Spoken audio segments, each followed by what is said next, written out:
Record. Oh na na na na na na na na. Yorùbá dìde, ẹ fọwọ́ sí bí Yorùbá dá dúró. Gbogbo tẹ́ wá lọ́rùn, ẹ fọwọ́ sí Odùduwà dá dúró. Ká lè dòmìnira, ẹ fọwọ́ sí. Ìgbà yẹ wá kára tù wá lára, ẹ fọwọ́ sí. Agogo tó lè gbogbo kó lè dẹ̀rọ̀, ẹ fọwọ́ sí. Ìfẹ́. Àwa la lọ́rọ̀, àwa la lọ́rọ̀. Ọmọ Yorùbá ẹ jẹ́ ká dìde. Kájíde fúnlẹ̀ wa, kájíde fọ́jọ́ làwọn ọmọ wa. Ọmọ ẹlẹ́ran tó ń jẹ gungun, ọmọ aláṣọ tí wọ́n wà kíkà. Ọmọ Yorùbá ẹ̀ Let's also look at the phone blank. kájà fúnlẹ̀ wa. Kẹrù dòmìnira ẹ fọwọ́ sí. Yorùbá dá dúró. Gbogbo tẹ́ wá lọ́rùn ẹ fọwọ́ sí. Odùduwà dá dúró. Ká lè dòmìnira Ẹ fọwọ́ sí ìgbà yẹn wá kára tù wá lára o, ẹ fọwọ́ sí. agogo tó lè kókó kó lè dẹ̀rọ̀ ẹ fọwọ́ sí. Tọmọdé bá tó lọ́kọ ó yẹ kó lọ́kọ ni. Tọmọdé bá tó ládàá ó yẹ kó fún ni o. This is the world Sudan. Yorùbá ládẹ máa sùn wá. Kájùmọ̀gbé ilẹ̀ wa ni, kájùmọ̀gbé iṣẹ́ wa ni o. Ẹ jẹ́ ká dìde kájà gómìnira wa. Yorùbá ronú, Yorùbá ronú. Ẹ jẹ́ kájà gómìnira wa. A ní kó bá mú fóònù white yẹn wá.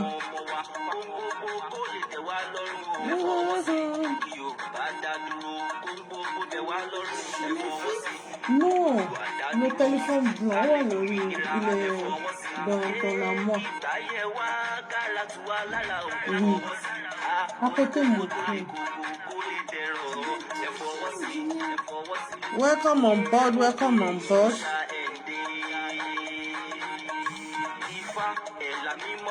Ọbàtálá, Ọ̀rúnmìlà, Odùduwà,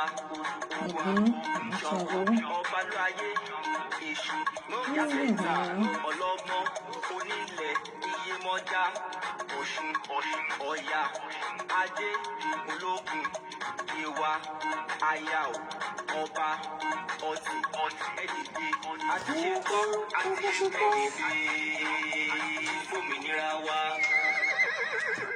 Ẹ káàbọ̀ sórí ètò, ẹ káàsán, ẹ kúrọ̀lẹ́, gbogbo ibikíbi tẹ́ bá ti ń wò wá. Happy weekend to everyone. Weekend yìí kò ní jáṣe mọ́ fún gbogbo wa o. Ká tó wọnú agbami ètò lọ, ẹ jẹ́ ká dúpẹ́ lọ́wọ́ Elédùmarè, ẹ jẹ́ ká fògo fún ọba tọ́pẹ́ yẹ tí yìnyín, ọba tó dá wa sí. Ọba tó dáàbò rẹ̀ bò wá, ọba tó wò wá ṣùnṣùnṣùn, tó dá wa lénìyàn, tí kò dá wa lókúta, tí kò dá wa lẹ́ranko. Ọlọ́run Elédùmarè, a gbé yín ga ní wákàtí. Akọ́dá ayé, a ṣe ìbà fún yín, a ṣẹ̀dá ọ̀run, a ṣe ìbà fún yín. Ìbà bàbá, ìbà yèyè, ìbà abiyamọ ayé, ìbà abiyamọ ọ̀run. Ìbà ọkùnrin tọ́lọ́run kọ́kọ́ dá, ìbà obìnrin tọ́lọ́run kọ́kọ́ dá. Ìbà gbogbo èwe ayé, èwe ọ̀run, ajúbà lónìí. Gbogbo àwọn tó wà lórí ètò, tó máa wà lórí ètò, ìmojúbà yín o. Àwa adúpẹ́ pé òkun, adúpẹ́ lórí ọkùnrin wa, adúpẹ́ lórí obìnrin wa, adúpẹ́ lórí ọmọdé, lórí àgbà, adúpẹ́ rírí jẹ rírí mu, adúpẹ́ rírí ná rírí lọ, adúpẹ́ aṣọ àṣírí tẹ̀ ń dàbò wá. Adúpẹ́ pé jẹ́ káṣírí wa tú kó tó bò. Adúpẹ́ pé gbogbo àṣírí bàbá, àṣírí ìkọ̀kọ̀ tí wọ́n lò máa lò against wa. Elédùmarè ẹ̀ ń bá wa táṣírí náà, agbẹ́yìnga ní wákàtí. Ẹnu ọpẹ́ wa kó má ṣe kan. Ẹnu ta fi ń dúpẹ́ fún yín lónìí, ẹ má jà fi sunkún lọ́la tó ń bọ̀. A tún dúpẹ́ lórí ààbò láti ọjọ́ dé ọjọ́, láti oṣù dé oṣù, láti ìgbà dé ìgbà. Gbogbo àwọn kan lájọ wà lọ́dún tó kọjá tí wọn ò bá wa ṣe 2022 yìí.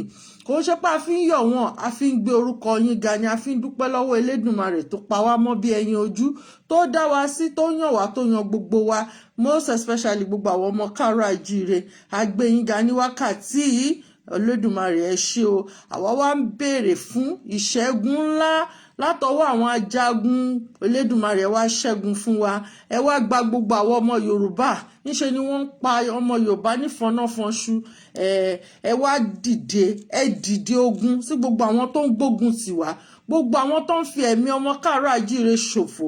Ọlọ́run Elédùmarè o, ọba tó dá ayé àti ọ̀run, a pè yín ní wákàtí ẹ wá fi ẹ̀mí àwọn ajogun ẹ wá fi ṣe ìràpadà fún gbogbo ọmọ káàárọ̀ àjíire ní gbogbo bí ta léwédé ta ta gbòǹgbòdé, ẹ wá ṣe ìràpadà tó péye fún gbogbo wa. Àwa nígbàgbọ́ wípé àwọn kan fọwọ́sowọ́pọ̀ pẹ̀lú wọn ni òun ló ṣe ń wáyé bó ṣe ń wáyé. Gbogbo ibi tó bá yẹ kó ibi tó kù sí a mọ̀ pé ẹ̀ ń túnṣe lọ́wọ́lọ́wọ́ ni. Elédùmarè ẹ bá wa rán gbogbo àwọn gbarúmọlẹ̀ kan tó bá wa túnlẹ̀ náà ṣe, kó bá wa gba ilẹ̀ wa, káwọn ajogun kó má nàgbára lórí wa. Mo kí gbogbo yín lẹ́ẹ̀kan sí gbogbo àwa táwa ń diaspora náà, àní ṣàìsàn ara àní ṣàìsàn ọkàn. Gbogbo àìsàn tó atẹ́gùn àìsàn tó ń fẹ́ káàkiri kò ní fẹ́ lù wá, tó bá fẹ́ lù wá kò ní nípa láṣẹ Èdùmàrè. Elédùmarè ayọ̀ wọn ayọ̀ wa. Gbogbo àwọn tọ́dẹ̀ ti ṣe kíni tí wọ́n ti filẹ̀ ṣaṣọ bora, kọ́lọ́run kó bá wa pẹ̀tù ńlá sí gbogbo ìdílé wọn lọ́kàn àti sí gbogbo àwọn ẹbí wọn. Ẹ káàbọ̀ lẹ́ẹ̀kan sí, ẹ káàsán, ẹ kúrọ̀lẹ́. Mo ní mo fẹ́ sọ̀rọ̀ nípa Miss Multitude. Miss Multitude, kí là ń pè ní Miss Multitude? Èrò rẹpẹtẹ, èrò láàrin èrò, òun ni Yorùbá ní láàrin èrò lèrò wà. So òun la fẹ́ sọ̀rọ̀ nípa ẹ̀. Kí là ń pè ní Miss Multitude? Kí ni danger tó wà nínú ẹ̀? Oríṣiríṣi danger ló wà nínú ẹ̀. Ara danger tó wà nínú Miss Multitude òun ló ń ṣẹlẹ̀ lẹ́yìn nílẹ̀ Nàìjíríà, nítorí pé Miss Multitude jẹ́ àwọn èdè àti ẹ̀yà tí wọ́n so pọ̀. Èdè àwọn èdè àti ẹ̀yà oríṣiríṣi tí wọ́n darapọ̀ tó ń sọra wọn dé ẹyọkan láì kìí ṣe pé ẹyọkan ni wọ́n. Lálákọ̀ọ́kọ́, ọ̀nà wo ni Miss Multitude ló máa fi ń affect àwa ènìyàn? Àwọn danger wo la máa rí nínú Miss Multitude? Number one, Miss Multitude ó jẹ́ a large number of people with different background. Ọ̀tọ̀ọ̀tọ̀ ní ìpín wọn, ọ̀tọ̀ọ̀tọ̀ ní ẹ̀yà wọn, ọ̀tọ̀ọ̀tọ̀ ní ìṣe wọn, ọ̀tọ̀ọ̀tọ̀ ní èdè wọn, ọ̀tọ̀ ní kí là ń pè heritage gan kò jọra wọn. Àwa so pọ̀, mo máa fi Europe mo máa fi ṣe example. Àwa darapọ̀ asọ́ra wa di ẹyọ kan. Miss Multitude are mass of ordinary people without power influence. Nítorí pé kò ṣe pé wọn ò ní agbára, but wọ́n gbé agbára wọn ti sẹ́gbẹ́ kan, wọ́n darapọ̀ láti sọ ara wọn di ẹyọ kan. Àmọ́ there is a big danger. Danger yẹn náà là ń rí lẹ́ni báyìí. So òun la máa sọ pọ̀. Kí ni ìdí tí a ṣe gbọ́dọ̀ parapọ̀ mọ́ Miss Multitude? Mo máa ń sọ lórí ètò ìmúnítì, bàbá mi máa sọ fún mi pé if you cannot join them, just stand out and be yourself. They will reason to come and join you tó bá yá, because you know what you are saying and you have a point. Tó bá ti mọ̀ pé your originality is special to you and is important to you. You just have to stand out and be yourself. Later people will come pé ẹ jẹ́ ká lọ reason o. Ó dẹ̀ lè right o. Ẹ jẹ́ ká tún wọ̀ in another way, in another manner. So a ṣì ń sọ̀rọ̀ lọ lórí Miss Multitude. A great number of people là ń pè ní Miss Multitude. A great number of people. Ṣé rí everywhere ni Miss Multitude ti máa ń ní danger nínú. Òun ló ti máa affect àwọn èèyàn emotionally, mentally and spiritually. Òun ni ní danger tó máa affect àwọn èèyàn. Ó máa affect èèyàn emotionally, ó máa affect èèyàn mentally, ó dẹ̀ máa affect èèyàn spiritually. One, they will bring their spirituality. Nítorí pé we don't have the same spirituality. They will want to introduce their spirituality to us. Pé bóyá ká gba spirituality wọn. Another one ni pé tó bá ti di ọ̀rọ̀ emotions. Ẹ má máa rò bẹ́ẹ̀. Báyìí láwa ṣe ń ṣe lọ́dọ̀ wa. This is our own a way of life. Ṣé the same way of life la jọ ní?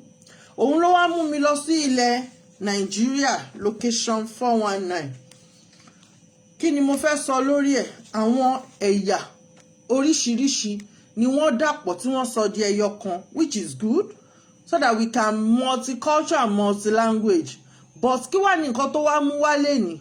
Ó mú ìyà, ó mú ẹ̀gbin, ó mú ìpalára, ó mú wá.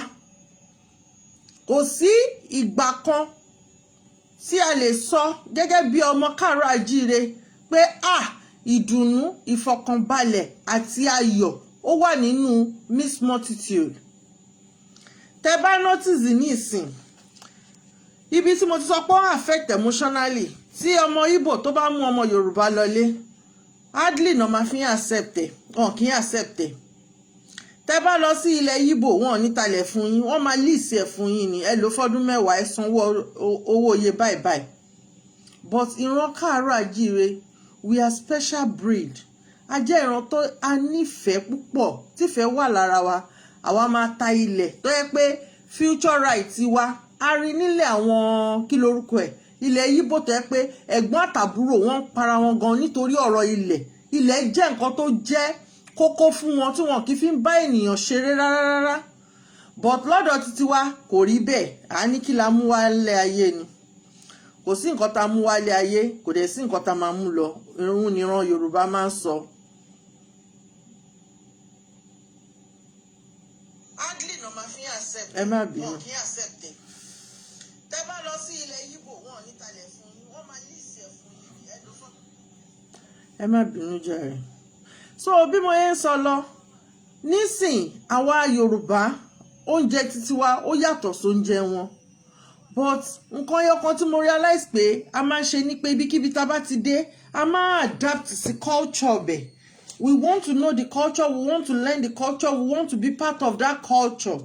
Òun ló wá jẹ́ káwa náà ká máa gbé culture títí wa sẹ́gbẹ́ kan tó wá ń fa ìfàsẹ́yìn fáwọn ọmọ Káàárọ̀ Oòjíire. Ẹ má bínú pé mi kí yín ẹ káàbọ̀ sórí ètò alájà mú kí yín ẹ kúrọ̀lẹ́ máa mi ẹ ṣe ẹkú gbà gbogbo ẹkú ojoojúmọ́ tílẹ̀ Káàárọ̀ Oòjíire yìí tó bá dé wọn ní fi ń ṣàwátì ẹ ti ṣe oríṣiríṣi iṣẹ́ púpọ̀ àbíamọ gidi ní ẹjọrọ ẹ láṣẹ Èdùmàrè. Bàbá mi Olúgbénga Ọláoyè mo rí yín ẹ káàbọ̀ sórí ètò náà God bless you. Ẹ̀gbọ́n mi ID you are always there you will be blessed ojú òní tìyìn.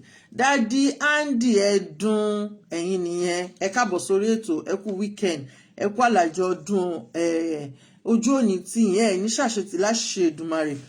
Ọ̀sẹ̀ tá máa mú ìyá jẹ́ ọ̀sẹ̀ owó ọ̀sẹ̀ ọlá ọ̀sẹ̀ ìbùkún ní gbúrò bànújẹ́ láṣẹ Èdùmàrè. Bàbá mi Idris láti ilẹ̀ Saudi Arabia tí mi bá ṣe mistake Idris Daudu ẹ ṣé ẹ káàbọ̀ sórí ètò God bless you God bless you. Ó dàbí pé ó ní àwọn ọmọ mi wá kan tí mo rí ń bẹ̀ yẹn tí mo tún fẹ́ kí wọn well gbogbo ẹni tó bá tún wọlé mo kí yín mo fi tọkàntọkàn kí yín mo fi taratara kí yín ẹ káàbọ̀ sórí ètò ojú òní tí yín bí mo ṣe ń sọ lọ mo ń sọ̀rọ̀ nípa Miss Multitude. So wọ́n wá sọ pé nínú Miss Multitude there will always be confusion.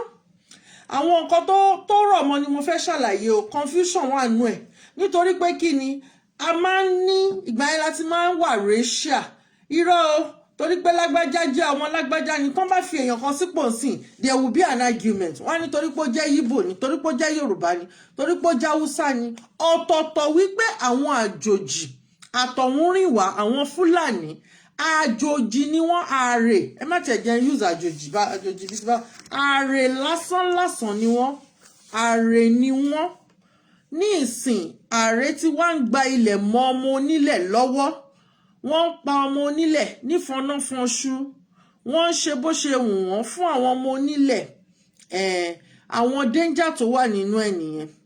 A federation is different from ethnic group and ó dẹ̀ yàtọ̀ sí culture tó bá ń sọ̀rọ̀ nípa federation ó yàtọ̀ gidigidi gan ó yàtọ̀ wà nù ẹ̀. Then tá bá ń sọ̀rọ̀ nípa culture ìyàtọ̀ wà nù culture a lè ní the same culture and heritage a lè ní the same kí lorúkọ ẹ̀ a lè ní the same language nítorí pé a kì í ṣe kankan náà.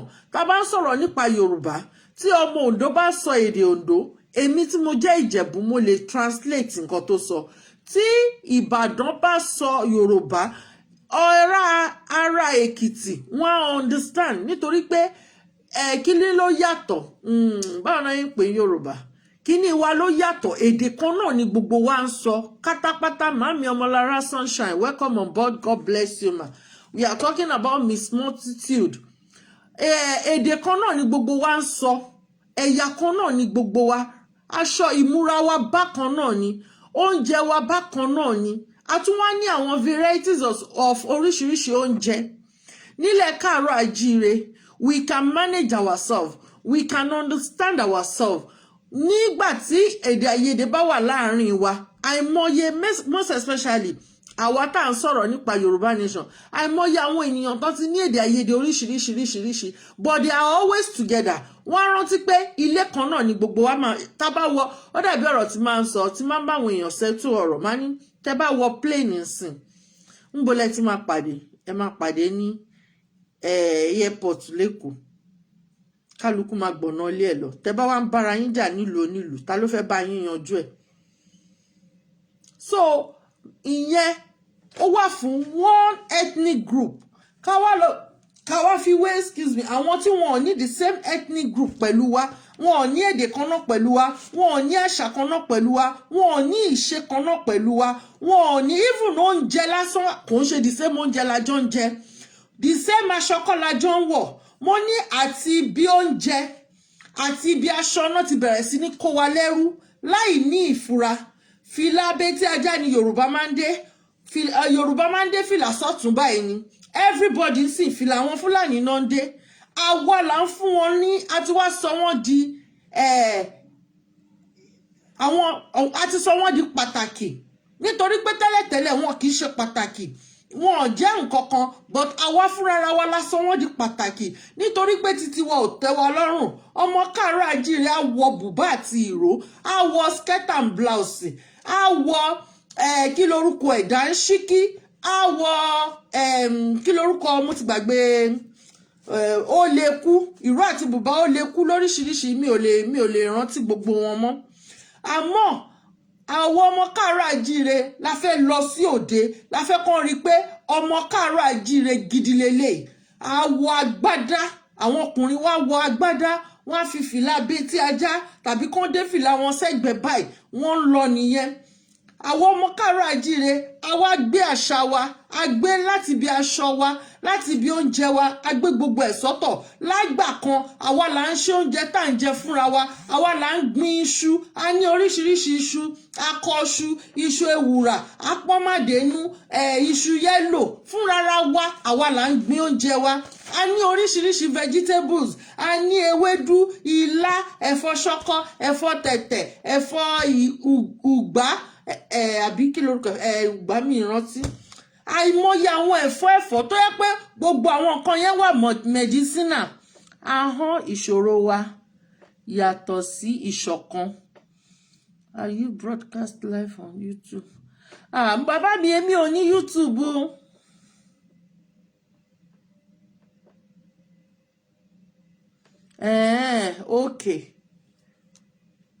Okay sir, mo ti gbọ́ yín.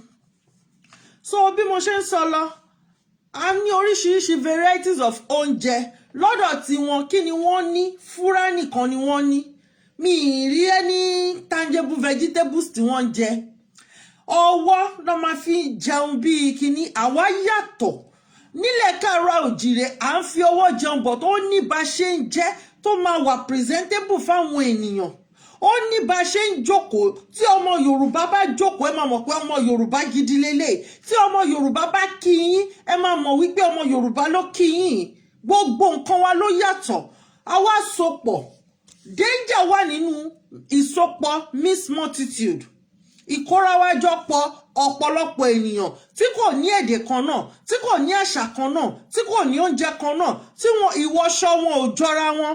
Nísìn, if you want to be ahọ́n ni ìṣòro wa, meaning our tongue or speaking is a bit different. Bẹ́ẹ̀ ni ahọ́n ni ìṣòro àwọn ọmọ káàárọ̀ àjíire. Bá ṣe máa ń pe èdè, bá ṣe máa ń pe ọ̀rọ̀ ó yàtọ̀, but the same ọ̀rọ̀ la máa ń sọ.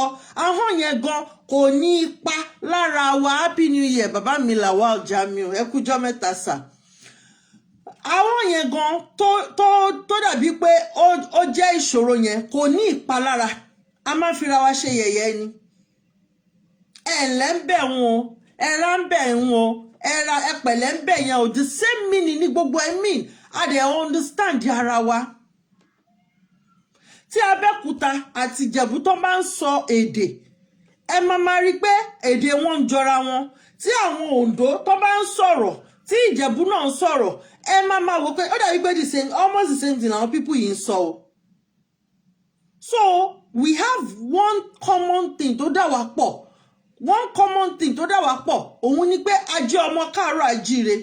We are from the same parents. A ní èdè kan náà, a ní àṣà kan náà, ìwọṣọ wa bákan náà ni. Bó ṣe ń jẹ iyán káàkiri ní Ondo Èkìtì náà ń jẹ ní gbogbo ilẹ̀ káàárọ̀ àjíire. Àwọn Ìjẹ̀bú wọ́n máa ń fi iṣu ewùrà gúnyán, àwọn Ìbàdàn wọ́n máa ń fi ọ̀gẹ̀dẹ̀ gúnyán. Same thing, everything. Ó kàn yàtọ̀ díẹ̀. Ìyàtọ̀ yẹn ló fi hàn pé Ìbàdàn ní Ìjẹ̀bú rèé, Ògbómọ̀ṣọ́ rèé, Èkìtì rèé, Oǹdó rèé. N tó fi hàn nìyẹn. But èdè kan náà ọmọ káàárọ̀ àjíire kan náà ni gbogbo wa. A wá lọ sopọ̀ máwọn tí wọn ò gbédè wa láyé àtijọ́. Pardon me o my Igbo brothers. Wọ́n ní ọmọ Igbo ìpaná fi ń jìyà wọn. Tí àwọn ọmọ káàárọ̀ òjíire ká máa ń kúnlẹ̀ ẹsẹ̀ méjì wa ni. Wọ́n ní àwọn ọmọ Igbo tẹ́ pé mo ti gbàgbé bí dáàdì mi ṣe máa ń sọ ń gbà yẹn. Ó ní bọ́n yẹn máa ń sọ pé báwọn ọmọ Igbo ṣe máa ń ṣe. So a lè fi wọ́n ká máa fi wéra wa. Bá ṣe múra ó yàtọ̀. Ìran káàárọ̀ òjíire kò kí ń ṣe ìran ọ̀dọ̀tí. Ìran tó dọ̀tí kì í ṣe ìran onídọ̀tí rárá. Ìran káàárọ̀ àjíire a jẹ́ ìran tó ní ìmọ́tótó. Ó dàbí ọ̀gá mi Igbo kan. Mo wá bí pé kí ló dé táwọn Igbo tán ṣe máa ń ró ìró méjì. Ṣé mọ̀ pé ìró méjì làwọn obìnrin Igbo máa ń ró. Ó ní nítorí pé kí ìró wọn kó má bàa jábọ́, kó má máa rí ìwòwò wọn. Wọ́n ní àwa Yorùbá máa ń wọ nǹkan tí àwọn ìyá wa àtàwọn bàbá wa máa ń pè ní àgbékọ́. Láti aláyédáyé náà ti ń wọ àgbékọ́. Àgbékọ́ ló máa cover láti àyà dé ìsàlẹ̀ dé àgbékọ́ máa ń gùn kọjá orúnkún díẹ̀. Wọ́n á rorò sábẹ́ tí ìró bá tú àgbékọ́ lẹ máa rí. Ẹ lè rí ìwòwò wọn. I'm try láti we are learning cultures. Èmi ń try láti mọ culture wọn òun náà. Ó ń béèrè question concerning our culture. So kí ni mo fẹ́ sọ ń sìn? Ambalante wa darapọ̀ pẹ̀lú àwọn tó yẹ pé alárìnkiri ni wọ́n. Number one, alárìnkiri ni wọ́n. Kò síbi tí wọn kì í rìn dé. Inú igbó ni wọ́n ń gbé. Tán bá wà láàrin ènìyàn, wọn ò nífẹ̀ẹ́ ènìyàn. Wọn ò ní ìfẹ́ ènìyàn. Àwọn ara wọn nìkan ni. Àwọn ara wọn nìkan ni. Wọn ò nífẹ̀ẹ́ anybody. Tẹ́ bá rò pé Fúlàní ó nífẹ̀ẹ́ èèyàn kankan. Wọn ò nífẹ̀ẹ́ àwọn láàrin ara wọn nìkan ni. Wọn ò nífẹ̀ẹ́ ẹ̀yà míì. Wọn ò ní ìfẹ́ ẹ̀yà míì. Wọ́n tún wá ní kinní kan pé ó wà ní orí wọn, wà lọ́kàn wọn. Gbogbo bí tá bá dé a gbúdọ̀ jẹ olórí lé wọn lórí. Daddy Ṣeyẹ, my sister ńkọ́, ẹ bá mi kí wọn happy belated birthday ẹ káàbọ̀ sórí ètò. Wọ́n máa ń fẹ́ jẹ olórí lé àwọn tó ní ìlú lórí ni. Wọ́n máa ń fẹ́ gba gbogbo àyè mọ́ ìlú lórí ni. Wọ́n máa ń fẹ́ gba àyè mọ́ àwọn tó ní nǹkan. Wọ́n máa ń fẹ́ gbà mọ́ wọn lọ́wọ́ ni. Grandpa ẹ káàbọ̀ sórí ètò mo rí yẹn kúrọ̀lẹ́ sà. Ìdí nìyẹn tí danger ṣe máa ń wà nínú miss multitude. Number one, confusion máa wà. Nítorí pé kí ni àwọn máa ń fẹ́ kí èdè wọn múlẹ̀. Wọ́n máa ń fẹ́ pa èdè elédè. Wọ́n á fẹ́ tó jẹ́ pé èdè títa wọn nìkan ló múlẹ̀. Kò sí iléèwé tí wọ́n lè lọ. Màámi Kẹ́misọ́lá ẹ kújọ́ mẹ́ta màá kó àlàjọ ọdún o. Ẹ káàbọ̀ sórí ètò.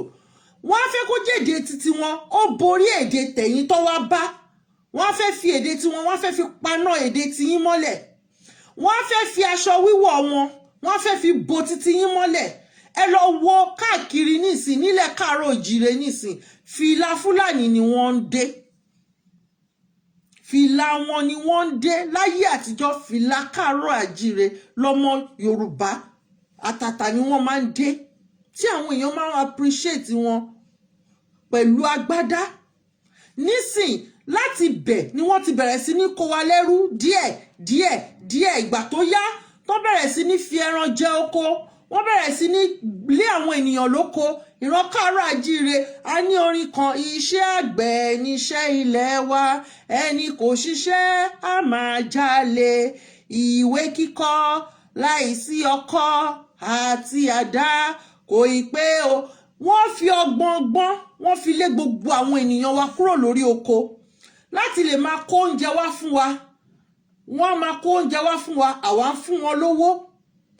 Wọ́n kó oúnjẹ wá fún wa, àwa ń fún wọn lówó. Mọ́mí Yétúndé Olúwadáraṣími, ẹ káàbọ̀ sórí ètò. Àwa ń fún wọn lówó, wọ́n kó oúnjẹ wọn wá fún wa. Àwa la tún ṣe kí ni? We are paying them. À ń ṣe kí ni? À ń sponsor wọn. Owó tí wọ́n wá ń rí yẹn ni wọ́n wá fi ra èròjà tó fẹ́ fi bá wa jà. Àwọn wọ́n máa ń ní plan, wọ́n dẹ̀ máa ń work on their plan ni pé okay o, plan wa rèé o, a máa execute ẹ̀. Bá mi lẹ́gbẹ̀ẹ́ tí mo rí yín, ẹ káàbọ̀ sórí ètò.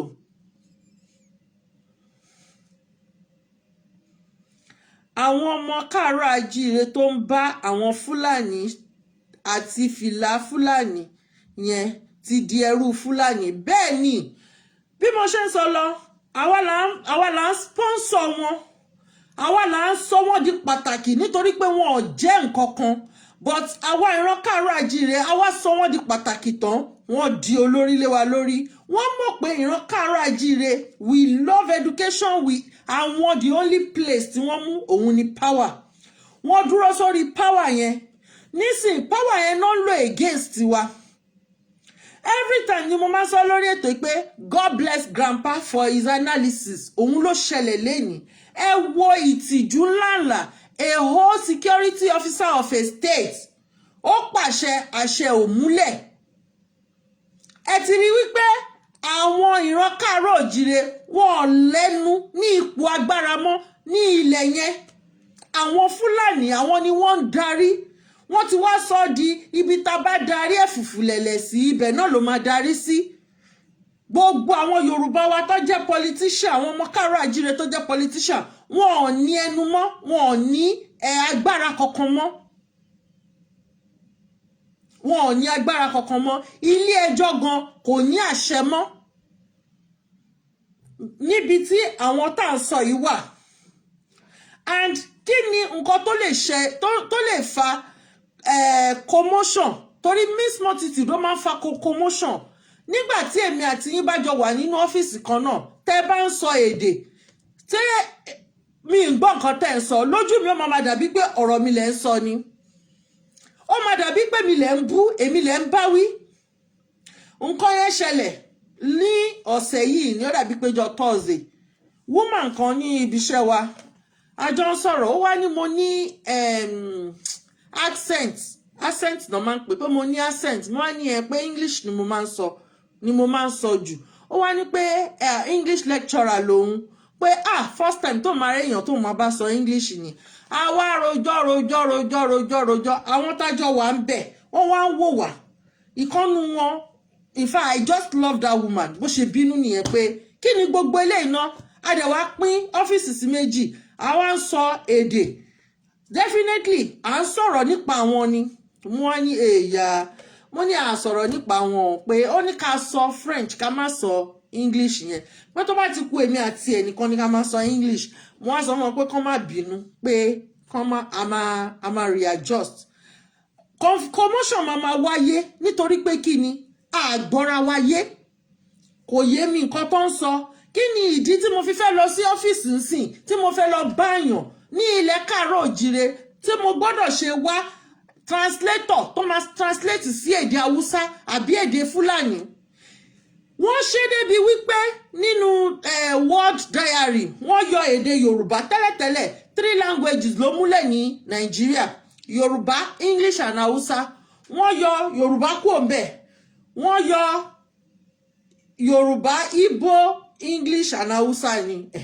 Wọ́n yọ Yorùbá kúrò nínú ẹ̀, wọ́n yọ Igbo kúrò ńbẹ̀. Wọ́n wá fi Futuja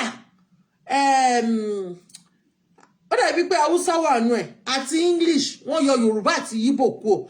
Definitely wọ́n sọ fún yín pé àwọn làwọn ní gbogbo ìlú yẹn. Ṣé rí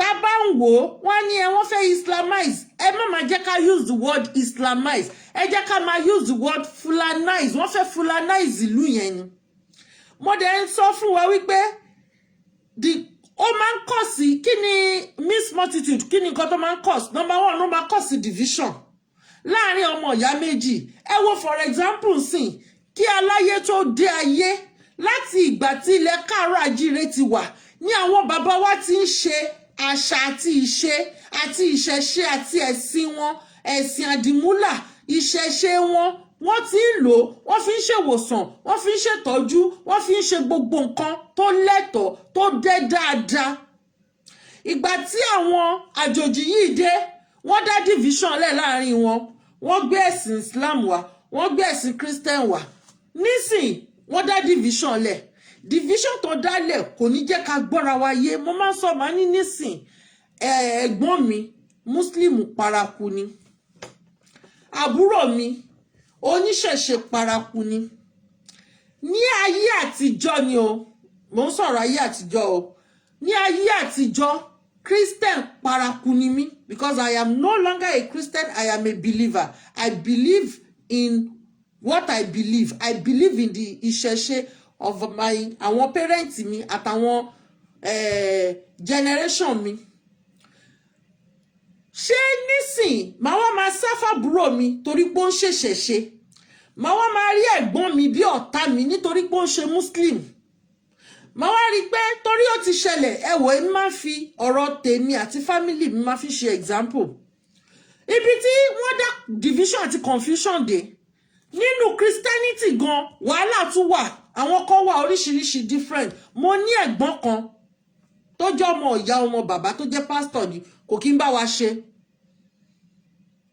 reason ni pé torí ẹ̀sìn ẹ̀ ìgbà tẹ́mi join àwọn kí lorúkọ ẹ̀ mi fẹ́ dárúkọ wọn kó má dàbí pé mo wá ṣe kíní fẹ́ sìn bí tí mo join àwọn ẹ̀sìn kan we study Bible studying ni o à ń kọ́ bí school ni o wọ́n tún encourage wa pé ká má ṣiṣẹ́ o Bible yẹn ni ká kọ́ ká dẹ̀ máa wàásù tí mo dẹ̀ máa wàásù káàkiri ojúlé dójúlé wọ́n ń sọ fún wa wípé àwọn ẹbí wa ò ṣe bí wa mọ́ ṣe ti rí divide tó máa ń wáyé àwọn nǹkan tó gbé mi torí àwọn kan ti advise mi pé kí n má lọ nǹkan tó fún mi ní determination láti má lọ mọ́ ni pé mo béèrè story kan lọ́wọ́ màmá mi story Mordecai mo ní mọ́mí story Mordecai nínú Bible because èmi ò ń gbé kíní sórí mi dẹ̀ mọ̀ bí tí mo kọ́ sínú àwọn ìwé mi ń bo ló wà mo wá sọ lójú àwọn tájọ́ ń ṣe teacher lẹ́ni ẹ bá ní báwo mo ṣe máa bi màmá mi ò kí ń ṣára wọn mo máa sọ pé kó bọ́ stanu lé mi ìfẹ́ rí wọn mọ́ kó má wọlé mi mọ́ kémi gan ká má pàdé mọ́ pé báwo mo ṣe máa bi màmá mi even èmi ni mo tọ ojú ọ̀nà tí màmá mi tọ̀ èmi ni mo tọ ojú ọ̀nà tí wọ́n tọ̀ what am I saying in essence ni pé under confusion lẹ̀ under division lẹ̀ nítorí pé kí ni àti Yorùbá ní àti kẹran mérò nísìn wọ́n gbé ẹ̀sìn wá fún wa wọ́n fi ń dá wàhálà lẹ̀ fún wa tá bá ti get rid of miss multitude ọlọ́mọ yẹ kí miss multitude tó get rid of us nísìn tá bá wá parapọ̀ ìgbà ńlá máa sọ fún wa wípé ẹ̀sìn òní ká má ṣe kí ni ká má ṣe gbá ẹ̀sìn yìí wọ́n mú wá fún wa ní tiwantiwa gangan ni ó dàbí ọ̀rọ̀ aṣọ wíwọ̀ ni mo ti sọ̀rọ̀ nígbà kan pé àwa gbé èyí tó jẹ́ tiwálẹ̀ àwọn ẹ má bínú Yorùbá máa ń kọ́ mi lẹ́nu àwa ń ṣe kí ni à ń boost economy ẹlẹ́kọ́nọ́mì àgbé títí wá sílẹ̀ títí wá yẹn dẹ̀rẹ̀ ó wà colorful excuse me ó wà beautiful people will want to when people see it on you they will love it àwa rí gẹ́gẹ́ bíi pé ó ṣe kókó àrí bíi pé ó ṣe pàtàkì gbogbo nǹkan táwọn forefathers wá fi ṣe ìwòsàn kò tẹ́ wa lọ́rùn mọ́ àwọn effect secondaire is French mi mọ̀ báyìí máa ń pè ní English àwọn nǹkan tó máa ń ní side effect side effects ni àwọn tó wá fún wa nísìn àwọn tablet tá ń lò sìn when you use it too much ẹ máa ní side effect bàbá mi Fatai Ogunribido ẹ kúrọ̀lẹ́ ẹ káàbọ̀ sórí ètò a máa fún wa ní side effects àwọn nǹkan tí danger tó wà nínú mixed multitude nìyẹn oríṣiríṣi contamination a máa wà contaminated from their own problem ẹ wò nísìn gbogbo àwọn ọmọ káàárọ̀ àjíire nísìn wọ́n wá àṣà oríṣiríṣi là ń kó tó dẹ̀ ń fa ìpalára tó ń fa ìfàsẹ́yìn àwọn nǹkan tó jẹ́ titi wa kò jẹ́ nǹkan kan sí wa kò ṣe pàtàkì sí wa mọ́ títẹni ẹlẹ́ni ló ń wà ó dàbí ifá kan tí bàbá kan kì fún wa ó ní ifá náà ti sọ bẹ́ẹ̀ ó ní nǹkan wọn ò ní jọ wọ́n lójúmọ́ tẹni ẹlẹ́ni ló máa wù wọ́n ó kì í fà yẹn I was shedding tears pé so gbogbo àwọn prophecy ó ti wà nínú ifá àwa kọ́ ifá ká mọ̀ pé àwọn nǹkan yìí máa ṣẹlẹ̀ ká lè protect ẹ̀ kó má bàa ṣẹlẹ̀ sí wa kò dẹ̀ lè sí ìfẹ́ láàrin mixed multitude torí pé mi ò lè rọmọ Yorùbá ẹgbẹ́ mi lẹ́sìn kí n wá lọ mú ọmọ Fúlàní tí mo mọ̀ pé ìran apààyàn ìran darandaran ni wọ́n ìran darandaran ni wọ́n ìran apààyàn ni wọ́n ẹ̀mí èèyàn ò jọ wọ́n lójú àwọn ara wọn làwọn náà nífẹ̀ẹ́ wá ìdẹ́mi máa ṣe wá fi àwọn tèmi sílẹ̀ tí máa wá lọ mú títí wọn. Mixed multitude there will never be love there will never be equity kò ní sí equity there will never be justice nítorí pé ẹ wo nǹkan tó ṣẹlẹ̀ nísìn that will take me to what happened ní July 1st 2021 torí pé olóyè Sunday Igboho on campaign wọ́n lọ attack ẹ̀ nobody was arrested wọ́n tún arrest àwọn èèyàn nínú ilé yẹn wọ́n tún pa èèyàn nínú ilé yẹn àárín nǹkan kan ṣe sí nítorí pé a ti gbé ẹ̀mí ìbẹ̀rù agbésọ́kàn àmọ́ negotiator Mr. Gumi will tell government pé you have to give these bandits so amount they will stop killing. Wọ́n arrest Gumi. The bandits were not arrested. Okay, nísìn tani bandits tani S-men. Àwọn wo ni ICC under one umbrella ní gbogbo wọn wà. Why tó ṣe wá name àwọn bandits ní terrorists àwọn S-men ńkọ́ àtàwọn ICC tí wọ́n kó wá.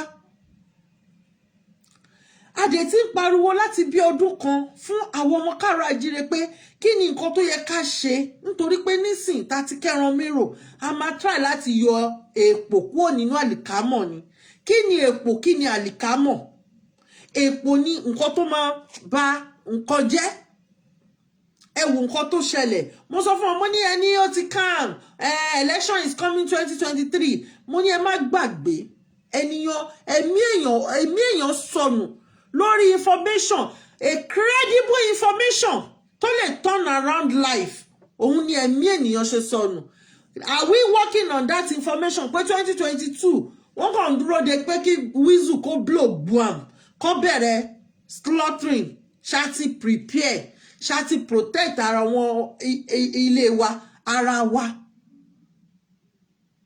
ṣẹ́rú àwọn ọgbọ́n tó ń gbà federal government ló lélẹ̀ ẹ̀yin ọmọ káàárọ̀ àjíire ọlọ́run á yọ wá nínú ogun yìí o ẹ jọ̀ọ́ we need to invest on our land ìdí tí mo ṣe sọ̀rọ̀ ń jọ sí nìyẹn pé àwọn politician káàárọ̀ àjíire náà ẹ jí gbogbo owó wa ẹ lọ fi boost ìlú onílùú wọ́n ti ta gbogbo pọ́ọ̀tù o gbogbo port gbogbo ẹ̀ ni wọ́n ti tà list àwọn orúkọ tó tà gan gbogbo ẹ̀ náà ti send sí wa àwọn tí wọ́n rà rádà kò sí ìran káàárọ̀ àjíire ń bẹ o ara béèyàn ṣe ń sọ ọjọ́ ọ̀la nù nìyẹn a fẹ́ dàbí ìran tó máa sọ pé nígbà kan Yorùbá is a very big kinní now ìgbà kan ilẹ̀ báyìí a fẹ́ pìtàn yẹn because àwọn Haúsá ti ń pìtàn ní ìsìn àwọn Haúsá àtàwọn Fúlàní wọ́n ń ṣe ìkọ̀kan náà wọ́n yàtọ̀ síra wọn o ọgbọ́n náà fi ń wọlé sí wọn lára. Haúsá Fúlàní wọ́n bẹ̀rẹ̀ sí ní fẹ́ àwọn ọmọ Haúsá, wọ́n bẹ̀rẹ̀ sí ní fẹ́ àwọn ọmọ Haúsá, wọ́n bẹ̀rẹ̀ sí ní pa ìran Haúsá, wọ́n bẹ̀rẹ̀ sí ní pa ìran Haúsá, wọ́n ti gba gbogbo ilẹ̀ wọn báyìí. Torí tẹ́yìn náà tá bá jókòó tá bá rò ó, kí ló dé tí wọ́n ṣe ń pa àwọn Haúsá? Nítorí pé wọ́n fẹ́ gba ilẹ̀ wọn ni. Nísìn wọ́n ti wá wò pé ó easy fáwọn àwọn orílẹ̀ Haúsá gbà, ẹ jẹ́ ká tún lọ kó sáwọn ọmọ káàárọ̀ àjíire lórí. Akú ti gba gbogbo nǹkan wọn, gbogbo òṣèṣe wọn ò wúlò fún wọn mọ́, gbogbo òṣèṣe wọn ò jẹ́ kankan fún wọn mọ́. Ẹ jẹ́ ká lọ àtáàkì wọn ká gba gbogbo ẹrù wọn. Bàbá mi Aṣíwájú mo rí yín, káàbọ̀ sórí ètò. There can never be love among mixed multitude. Kò sí ọgbọ́n tẹ́ fẹ́ dá, kò lè sí ìfẹ́. Àwọn kan máa wà wọ́n ní ẹ̀mí ìlara. We have been surrounded people and conquered. As a people, we have been states for mass examination and our people are sleeping. Our land made desolate and all our life have been contaminated. Sherry, ohun rántí mo fẹ́ sọ ni pé wọ́n máa contaminate others yo, and there will never be love. Kò sí nǹkan tó lè ṣe tí ìfẹ́ fi lè wà. Tó bá ń pín ìfẹ́ yẹn lọ́fẹ̀ẹ́, kò lè sí ìfẹ́ láíláíláí nítorí pé kí ni? Wọ́n máa tọ́jú ẹ̀yàn àbúrò ẹ̀ jẹ nítorí pé àbúrò ẹ̀ ò kí ń ṣara wọn, àbúrò ẹ̀ ò ṣe lédè wọn, ṣé wàá gbà ni? Ibẹ̀ lógun ti ń dé, ibẹ̀ ni wàhálà ti ń dé. Then láàrin mixed multitude, àwọn rebellion máa wà, àwọn kan máa wà tó máa jẹ́ rebel. They will rebel against others. Tó bá dẹ̀ ti rebel against others, àwọn tó ń rebel against yẹn inú wọn ò lè dùn. Àwọn kan wà wọ́n máa fẹ́ jẹ́ control freak, tó máa fẹ́ máa control others. There can never be peace. Torí ẹ̀ la ṣe pèdè pé tí áńgẹ́lì bá sọ̀kalẹ̀ tó bá náà òun fẹ́ wá rúlu Nàìjíríà, kò ní work.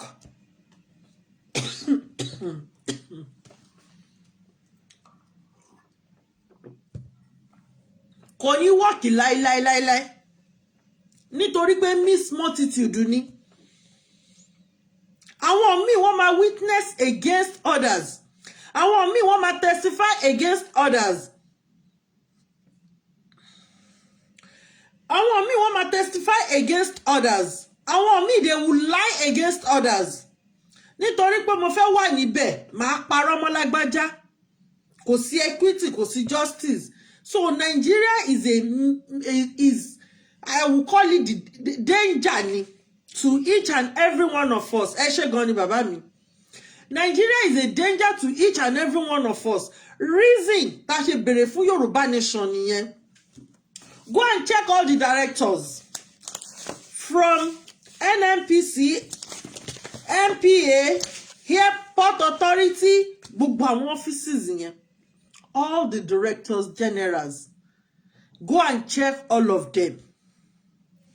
Kò sí ọmọ káàárọ̀ àjíire kan bẹ̀ o. Kò sí ọmọ káàárọ̀ àjíire kankan bẹ̀. Thank you very much, sir. Kò sí ọmọ káàárọ̀ àjíire kankan bẹ̀.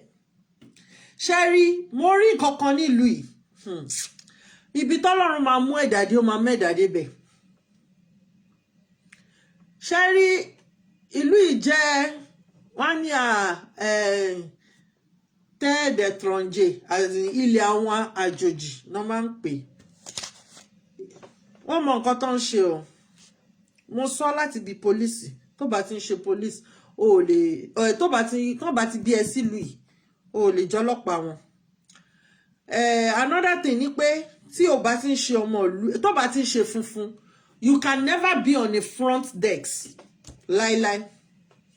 Tí o bá ti ń ṣe funfun, o lè wà ní front desk wọn nínú ìlú yìí. Kíní kan wá ṣẹlẹ̀ tí mo rí láti bí ijọ́ mẹ́ta mo ti ń ṣe observation mi.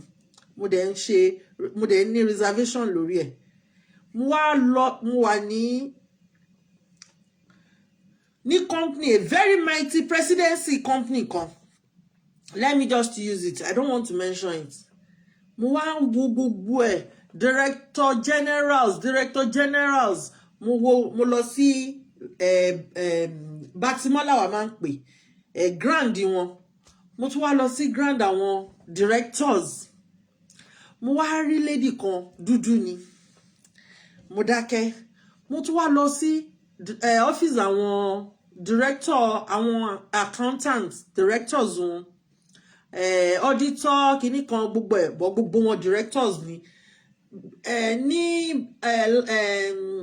each kìíní ground we have over 36 offices 80 people dẹ̀ ló wà nù ẹ̀ mo wá tún lọ síbẹ̀ yẹn náà mo wo bẹ̀ mi rí dúdú mo tún wá lọ sí ìsàlẹ̀ mo tún lọ wò mi rí dúdú ṣẹ́rí àwọn secretary tó wà níwájú dúdú ni wọ́n but ṣẹ́rí níbì kan wà nítorí pé èèyàn tó máa sọ English torí àwọn èèyàn tó máa sọ English ṣá èmi wà ń bẹ̀ so èmi ni mo máa translate mo wà níbi ibẹ̀ yẹn so mo ṣàwá wo gbogbo ẹ̀ látòkè délẹ̀ tá bá ka iye àwọn èèyàn tó ń ṣiṣẹ́ ń bẹ̀ they are over 600 to 800 dúdú mẹ́ta ló wà ń bẹ̀ èmi dẹ̀ máa wà curious gan kó wá lọ bá lady tó sọ English yẹn àwọn àdọ́gbọ́n sọ̀rọ̀ mọ́ ní àyípé mi rí dúdú púpọ̀ ń bíbà ó wá rẹ́rìn ó wá ní pé ṣebí ìlú yìí ni mo wà ó ló yẹ kí n ti understand pé dúdú tó bá máa wà tó wà ń bíbà she's extraordinary brilliant Prince mo rí yín ẹ káàbọ̀ sórí ètò she's extraordinary brilliant she can never be pushed away ó ṣẹlẹ̀ ní senate wọn woman kan obìnrin Senegal ni madam woman yẹn marry as my role model Christian Tabura ó máa ń dirun ni ó máa ń dirun ẹ̀ ni for 4 years tó fi wà as chief justice wọ́n lù ó máa ń dirun ni kí ni nǹkan tí mo fẹ́ fàyọ she was frustrated out of office nítorí pé wọ́n rí pé tiwantiwa ni kí wá ní meanwhile àwọn àjòjì wà lù wọ́n jẹ́ kó mọ stand wọn wọ́n jẹ́ kó mọ stand wọn pé wá àjòjì ni ẹ o wọ́n máa ń kọ sórí orí ìwé wọn ni gbogbo bírò àwọn ọmọ mi sìn ẹyọ kan nìkan ní kíní ẹ yàtọ̀ èyí tí mo bí síbí wọ́n á sọ pé born in ibi báyìí ni àwọn tán bí sí Lagos wọ́n ní born in Lagos nǹkan kan tún wá wà tán bá máa fún ẹ ní pálí wọn wọ́n wá máa sọ fún ẹ ní pé wọ́n fún ẹ nítorí pé o jẹ́ nǹkan báyìí báyìí wọ́n fún ẹ through marriage wọ́n fún ẹ through kíní kan wọ́n fún ẹ through kíní kan àwọn ibì kan wà tó bá ní pálí wọn lọ́wọ́ pálí ìlú yìí lọ́wọ́ o ò lè ṣiṣẹ́ o ò lè wọbẹ̀ o ò lè débẹ̀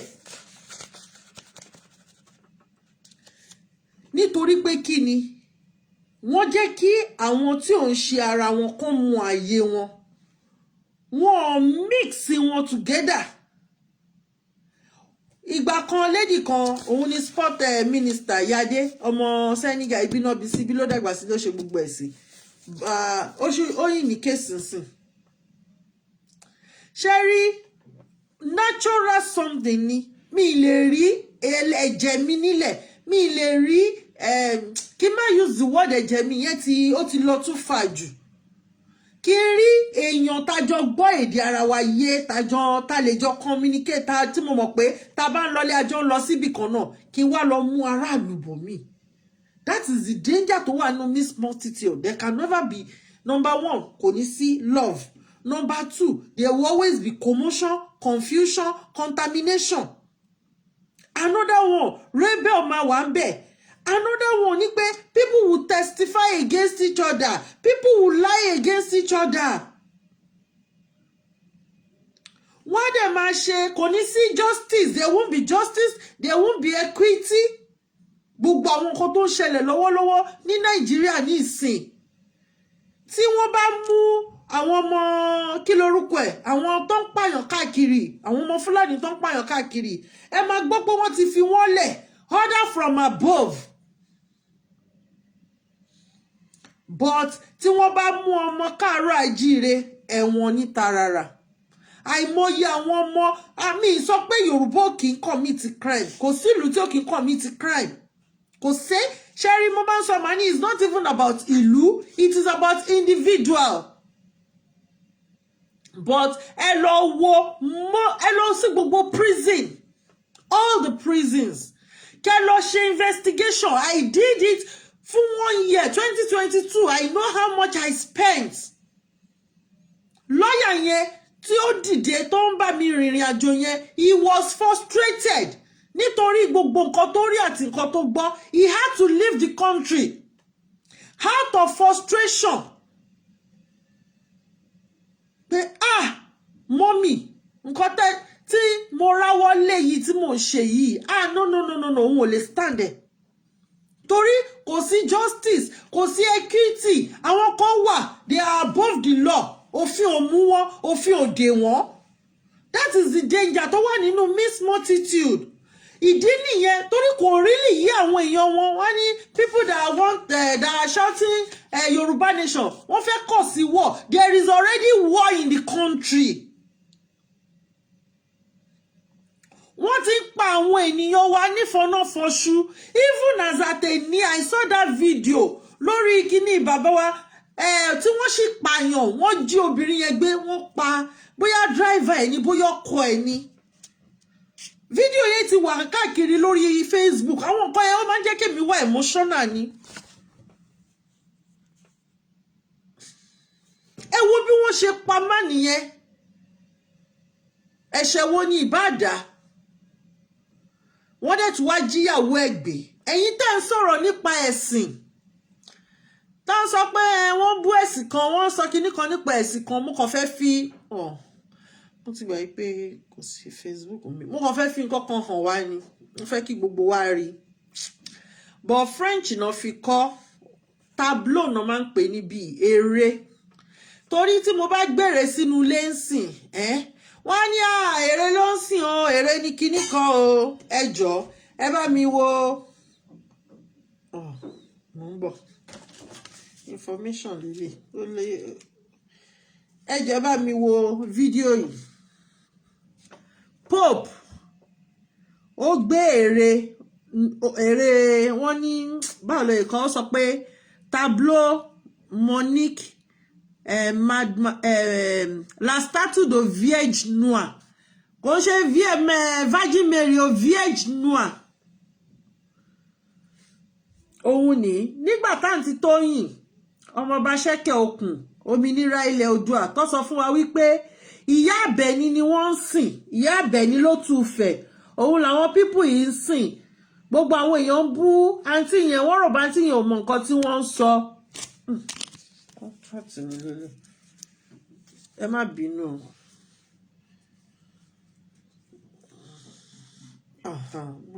Mi lè open ẹ̀ bẹ́ẹ̀. Mi lè open. Ẹ má bínú jàre. Contract mi ló wà ńbẹ̀, mi fẹ́ ṣe contract mi. Ṣé ti rí èrè yẹn? Àǹtí yẹn sọ gbà pé wọ́n fi ẹ̀sìn tàn yín ni, wọ́n fi ẹ̀sìn tàn yín ni. Ó wá gbé èrè ìyá Àbẹ̀ní wá fún wọn ní France ń bí báyìí. La Vierge Noire.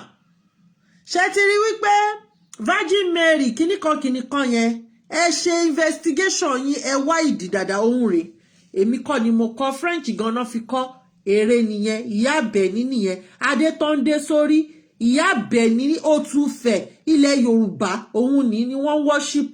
Òun ni wọ́n sọ di Virgin Mary fún yín. But láàrin ara wọn, ìyá Àbẹ̀ní gangan làwọn worship, but Virgin Mary náà gbé wá fún yín. Ṣé ti rí? Òun ló gbé wá fún wọn France ń bí báyìí nísìn.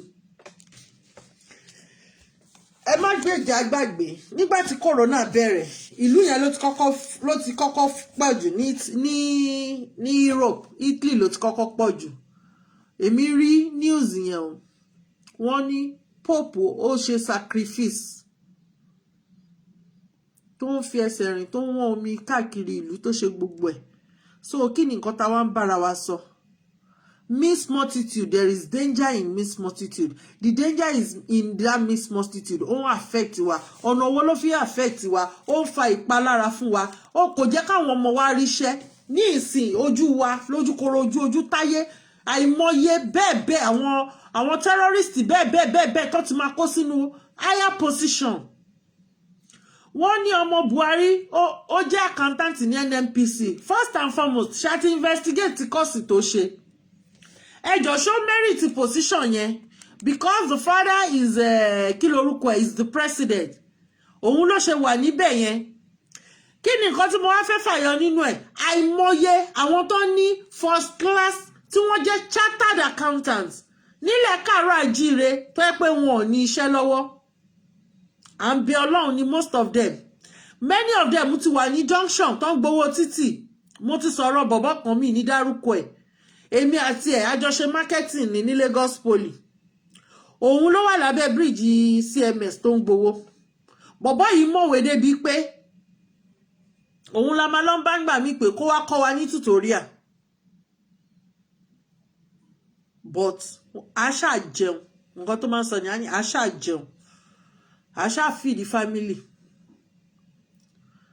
àìmọye a lot of people ibi tí wọ́n ti ń wá àtijẹ àti mu lọ wọ́n ti ṣe kí ni wọ́n ti kú sínú Mediterranean Sea danger ó wà nínú miss multitude ìdí nìyẹn táwọn ọmọ káàárọ̀ àjíire la ṣe gbọ́dọ̀ jáde kúrò nínú Nàìjíríà ẹ wo àwọn bàbá wa wọ́n bẹ̀rẹ̀ restructuring for 40 years 40 good years kéèyàn bẹ̀rẹ̀ nǹkan ẹyọ kan for 40 years in fact blow ni kò kí ń ṣe slap blow ni definitely wọn ò ní ẹ̀tọ́ ṣe ti rí nǹkan tí mo sọ kò sí justice kò sí equity nígbà tó bá lè bèrè nǹkan kan for 40 good years tí wọn ò dẹ̀ rí nǹkan náà gbàdé ní eléyìí until táwa fúnra wa dìde pé enough of this nonsense people are being killed daily nísìnyí gbogbo ọdún tó kọjá ni wọ́n fi kó àwọn ọmọ wọn wá wọ́n fi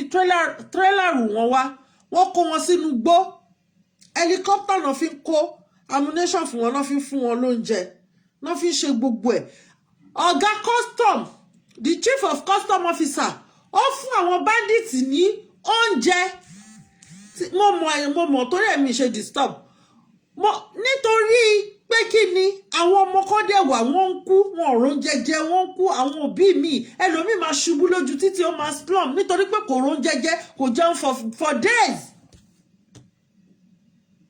and ẹ̀dẹ̀ fẹ́ ká dákẹ́ ká máa wòran ká má sọ nǹkankan lórí ẹ̀ ká má ṣe nǹkankan lórí ẹ̀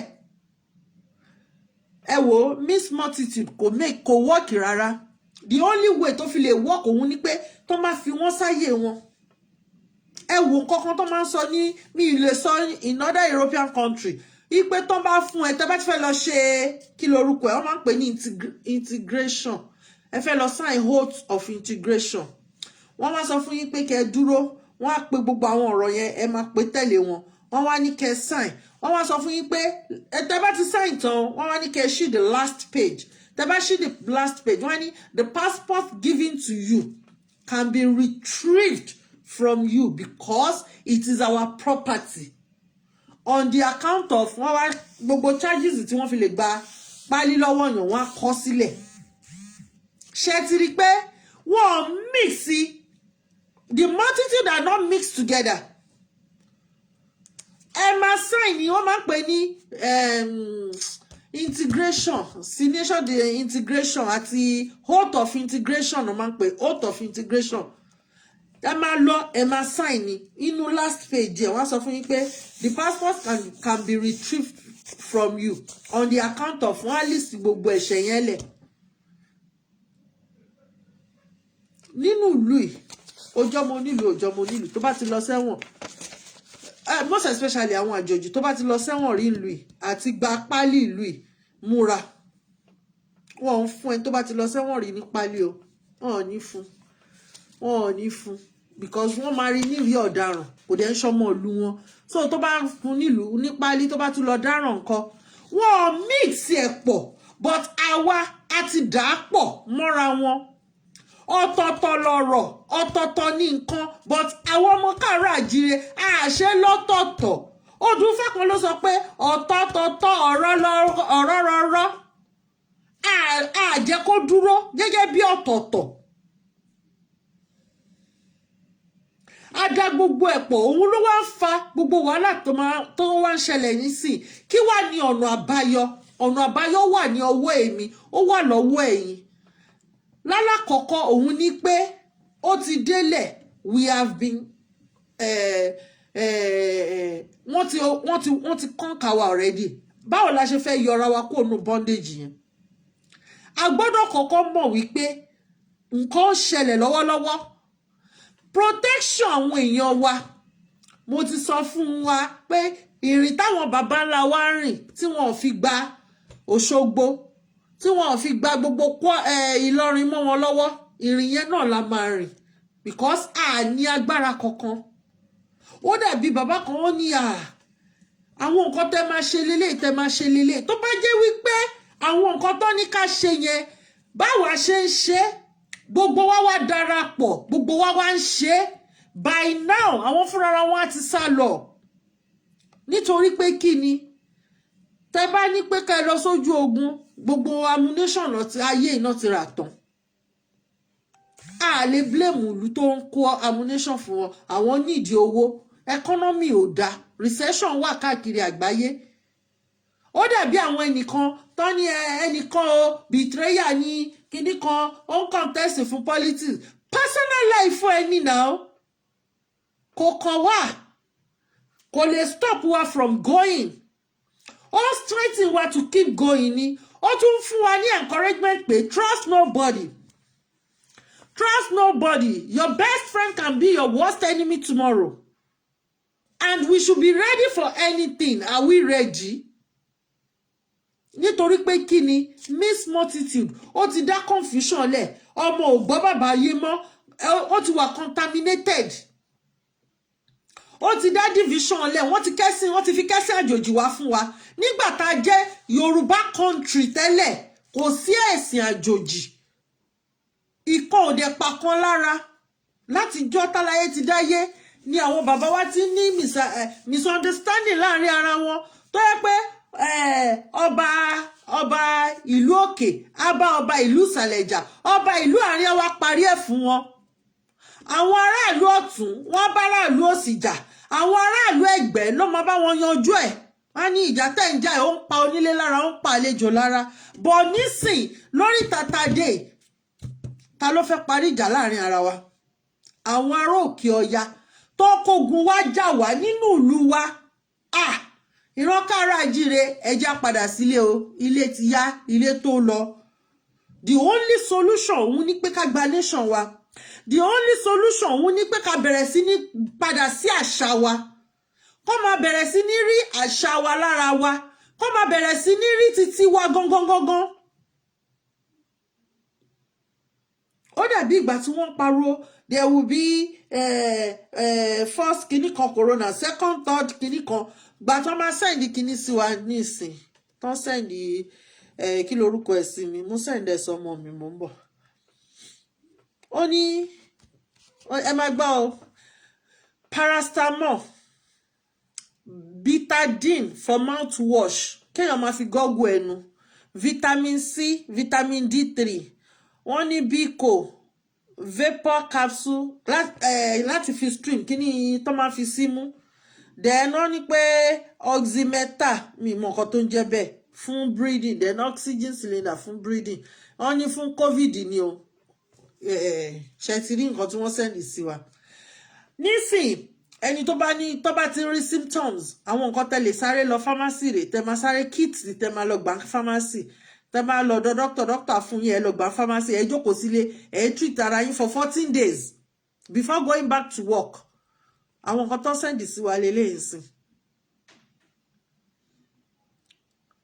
Nísìn àwọn náà ti rí pé ọ̀nà ibi tọ́nà wà lélẹ̀, ibi tọ́nà ò sí lélẹ̀. Wọ́n sọ ń sìn oúnjẹ, ká máa jẹ fruit púpọ̀, ká máa jẹ kinní kan púpọ̀. Gbogbo àwọn nǹkan yẹn dẹ̀rẹ̀, àwọn nǹkan tó yẹ pé tiwa ní. Tó ṣe ń sọ pé àwọn èèyàn máa ṣubú lulẹ̀, wọ́n máa kú káàkiri ilẹ̀ Nàìjíríà. Ọlọ́run ó dá wa special, ó fún wa ní ilẹ̀ tó dá, tó yẹ pé anything tó bá jábọ́ ó máa wù lórí ilẹ̀ yẹn. Ṣá máa wá jẹ́ kí àwọn àjòjì wọ́n wá mú ẹran, ẹ wo ẹ̀sìn tí àwọn tó pera wọn ní olórí tí wọ́n ń ṣe. Ìgbárùnmọlẹ̀ máa kú iṣẹ́ o, Elédùmarè adúpẹ́ iṣẹ́ tó ń bá wa rán àwọn gbárùnmọlẹ̀ tó ń ṣe fún wa yìí o. clearing and forwarding náà ń ṣe lọ́wọ́lọ́wọ́. Ẹ jẹ́ kí gbogbo wa ká fọwọ́sowọ́pọ̀, ká fìmọ̀ ṣọ̀kan, ká bẹ̀rẹ̀ sí ní sọ ẹ má gba àjòjì láyè. Ẹ wo àwọn tó pera wọn lọ́mọ nílẹ̀ káàárọ̀ àjíire, wọ́n ti ta gbogbo ilẹ̀ tán. Mo bèrè ní last time. It is available but not affordable in Nigeria. Bẹ́ẹ̀ni. Mo bèrè ní last time, mo ní ṣé wọ́n máa ń kọ́ refinery sáàárín ìlú ni. Ìlú ní Ìbẹ̀jú Lẹ́kì, wọ́n tún mú sí ìyẹn, wọ́n tún ti ta sí ṣọ Ìbẹ̀jú Lẹ́kì.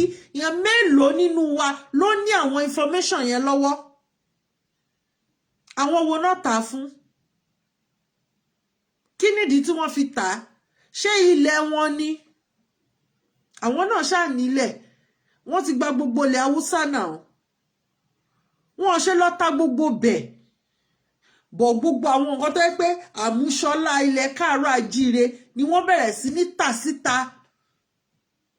Gbà tó jẹ́ pé àwọn tó jó lórí nílẹ̀ káàárọ̀ àjíire, ọ̀rọ̀ tí mo sọ nìyẹn, mo ní wọ́n máa fún yín ní tókì nínú nǹkan yín. Wọ́n kó àwọn àjòjì wá, wọ́n á ní kó máa wa góòdì nílẹ̀ Yorùbá. Ọmọ Yorùbá ó yẹ kó máa mú góòdì báyìí, kó máa to góòdì sára bí ẹni tó to kí lorúkọ ẹni. Àmọ́ ẹ bá fi àwọn àjòjì lẹ̀ kó wá wá. Wọ́n bà gbogbo ilẹ̀ jẹ́, gbogbo omi ló ti bàjẹ́, omi ò ṣe mu mọ́. Wọ́n ti wá góòdì yẹn lọ o, wọ́n wá fún yín lówó díẹ̀. Wọ́n bá ti gbé 50 billion lé yín lọ́wọ́, wọ́n ti fún yín lówó gidi. Ǹjẹ́ ẹ ti lọ sí exchange market rate, ẹ ti wo iye tí wọ́n ń ta, iye tí gold, raw gold tó wọ́ọ̀tì, iye tó ní? Ìlú yìí ò nílẹ̀ gold o, wọ́n ní gold reservation.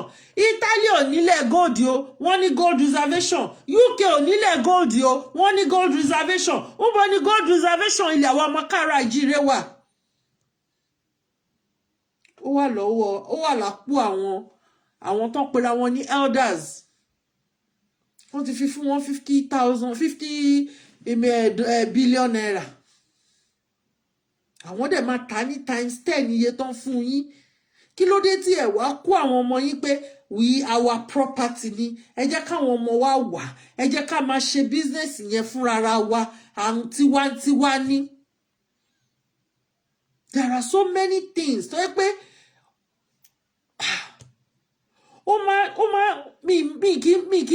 mi kì í lè fọ́ntọ́mù ẹ̀ pé ókè báyìí ló ṣe yẹ ká ṣe, àwọn nǹkan báyìí la lè ṣe. Ẹ wo omi ta níyẹn tó wá ń tà fáwọn àjòjì yẹn, àwọn àjòjì á wá máa make use of it. Àìmọye nǹkan. Problem ta ní ni pé ẹ kó àwọn ọmọ sí di researching. Ẹ lọ máa gbogbo àwọn pastor àti àwọn religious leaders tí mo rí ọdún tuntun, ó tún kó àwọn èèyàn sínú àwẹ̀ ni. Àwẹ̀ yìí náà ni nǹkan. Ẹ máa gbàwẹ̀ lọ. Ẹ máa gbàwẹ̀ lọ. Ulcer patient ẹ máa gbàwẹ̀. Ẹ wo àwọn tó wà diaspora. Ẹ wo diaspora. Àwọn òyìnbó mi wọ́n náà wọ́n mọ nǹkan tó ń jọ lọ. Wọ́n ní táwọn bá ti jí láàárọ̀, táwọn ti jẹun, government ń fún wọn ní benefit wọn. Kí ni wọ́n ní? Ìlú yóò lè po, wọn ò wá gold. But àwọn ọmọ wọn gba benefit. Wọ́n jí, wọ́n survive. Báwo náà ṣe fẹ́ rántí pé lóhun kan wà níbì kan? Bàbá mi Saheed Oníbùdó ẹ kújọ́ mẹ́ta sà. Afọ àlàjọdún. Báwo náà ṣe fẹ́ mọ̀ wípé ogun kan wà níbì kan? Nígbà tí Abíọ́lá lówó dé stage kan, Abíọ́lá ní tí àgbọ̀nà bá wọnú owó òun á ná àgbà náà yẹn mówó.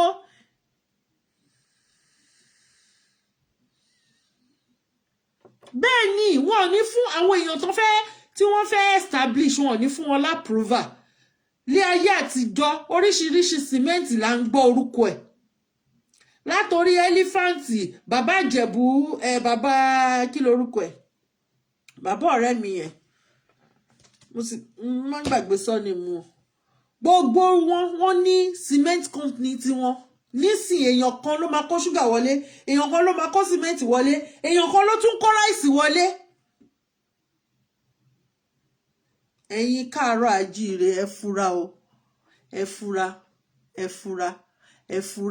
ẹ tètè bẹ̀rẹ̀ sí ní wọ́nlẹ̀ ẹ tètè bẹ̀rẹ̀ sí ní wọ́nlẹ̀ o ẹ má jẹ́ ká dúró dìgbà tó máa ká wa mọ́ wọ́n ti ń ká wa mọ́ báyìí o ẹ má because casualties máa pọ̀ o gbogbo wọ́n fẹ́ dógúnlẹ̀ o a fẹ́ jagun o ogun ti wà already fún casualties kó má bàa pọ̀ jù prepare yourself because means multitude danger ni on its own danger ni ẹ wò ó níbọ̀ mi French ni a máa ń pàdé ni bọ̀njúbọ̀njú ni tìsàlẹ̀ Arab ni tẹ́ bá kí ngbà kan kò ní dáhùn èmi náà yà máa wò pé ó sá sí ẹ lórí ni tẹ́ bá kí nítorí pé ó ń borí aborí má bò wà ní kò ní dá yín lóhùn gbà tó yá mo sọ fáwọn ọmọ mi mo ní kán má kí wọn kán filẹ̀ ìgbà tó wá dijọ́ kan tó ní problem tí ọ̀rẹ́ èèyàn bá solve ẹ̀ tó yẹ pé gbogbo wọn kọjá lára ẹ̀ gbogbo wọn kọjá lára ẹ̀ èmi ni mo wá lọ bá pé kí ló ṣe ṣó nídìí help ní nǹkan kan bẹ́ẹ̀ yẹn tó wá ṣàlàyé tí mo wá sọ pé ibí yìí ni kò lọ pé kò nídìí láti pè wọ́n tó bá ti débẹ̀ kó kan kíní wọn wọ́n á dá lóhùn wọ́n wá bá yanjú ìṣòro ẹ̀ àtijọ́ ẹ̀ ló ti ń kí wa o ṣé ti rí kálukú ni nítorí pé kí ni ṣé ọmọ Yorùbá máa gbénu bíúdì mi kò ní máa kanlẹ̀kùn ìyá kíní ẹ fún mi ní kíní kan ìyá kíní ṣé mo lè lọ kanlẹ̀kùn wọn labour mi sì kì sínú ilé fún almost 3 months ní bíbá mi tí ẹ mọ̀ èmi ni mo wá rí pé mi ì rí wúmà yìí fóònù ẹ máa ń ríngì ó máa ń disturb èmi mo wá lọ bèrè nsàlẹ̀ pé ẹjọ́ ṣán bá mi gbúrò ẹ̀ wọ́n ló sì kì bó wà nù ilé pọ́n máa wá tọ́jú ẹ̀ nù ilé láti ìgbà wo wọ́n ní láti 3 months ago bó àwọn èèyàn ṣe ń kú sínú ilé ńlò òyìnbó nìyẹn o tó yẹ pé òkú má ti máa rùn kán tó mọ̀ pé ó ti kú bẹ́ẹ̀ ni bàbá mi ìbẹ́tò cement oríṣiríṣi